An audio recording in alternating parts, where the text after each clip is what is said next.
What advice can you give someone who is a senior person wanting to meet a partner to enjoy life with?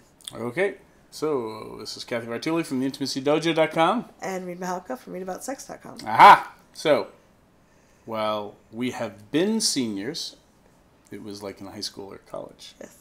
So we are not technically seniors, nor do we play seniors on television. However, as relationship geeks and people who talk to lots and lots of people and coach lots of people around relationship dynamics, I have thoughts. What are your thoughts? Well, do you want to go first? Well, I recommend getting out there because I know that there is a different group of people in seniors in the senior area, but at 40, I wasn't dating a lot because I wasn't getting out there and just getting out my profile out there. And I did have to pick through some people. I had to, Reid helped me a lot with that, finding the questions that I wanted to ask. But asking the questions that helped me identify people that were passionate about the things I was passionate about and just being outside my house and doing a lot of things and letting people know I was available helped me find a lot of dates. Mm-hmm. So if you're not out there with a profile, preferably, I think that really is a good way to reach people. Mm-hmm. And letting people know you want someone who's very vital and active in life, if that's what you're looking for. Because I went out with people that were in their 50s and 60s, and some of them were like, I was like, wow, I can't keep up with you. And others I was like, well, let me get you a rocking chair. So you get to decide what you want to create. But there are people out there. And the more you share of yourself and ask for what you want, the more likely you are to find people. I'm going to first start off by saying we've never had a world filled with this many people, period.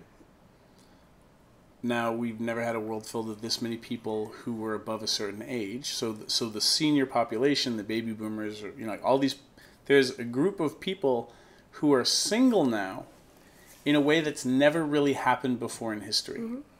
And gender dynamics and the reasons we stay in relationships versus, get out of relationships, those things have shifted. Yep. And so part of what's happening in the dating world for seniors, for people in their golden years or the platinum phase of their life, however you want to look at it, there's a good chance that the old advice doesn't work for people younger. It is probably not working for anyone right now because relationships are changing. Yeah, we never had internet before. We didn't have access to 1 million people at a time. Sure. And the reasons why you would want a relationship versus a group of friends, the reasons you would want to stay in a relationship versus hang out with a group of friends, the reasons why you would want to stay in a mediocre or bad relationship or even start one that was mediocre versus hang out with a bunch of friends. You see a theme here. What I'm going to ask people to think about, on top of Cathy's advice, if you're looking for a relationship, expand your idea of a relationship, not just romantic relationships, but get your needs met as a human being, socially, from a collective of people. Live the life doing the things that you've always dreamt of, or the things that are left on your bucket list.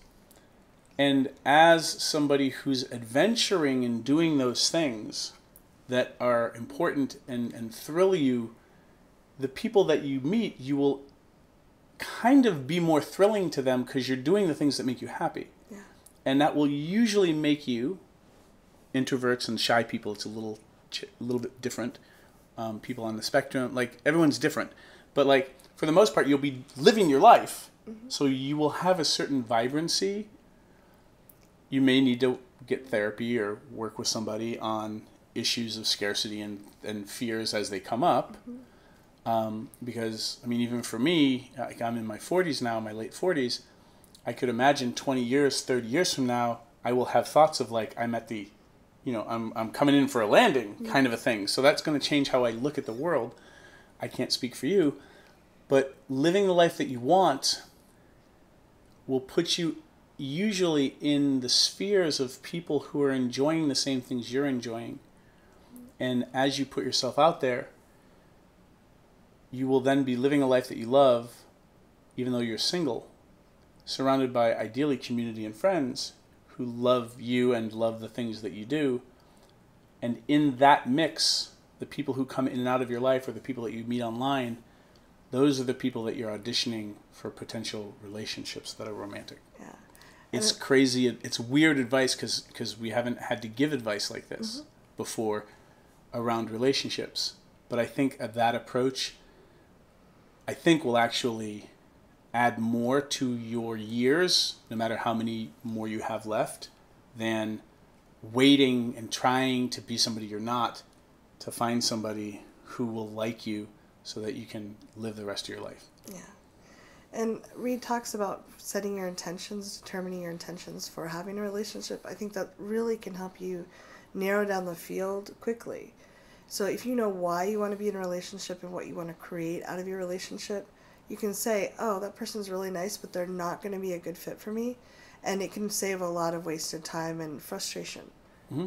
So leave us your comments. Let us know your thoughts. And then for the person who wrote in, thank you so much for writing that in. We hope that this information was useful for you. Yeah.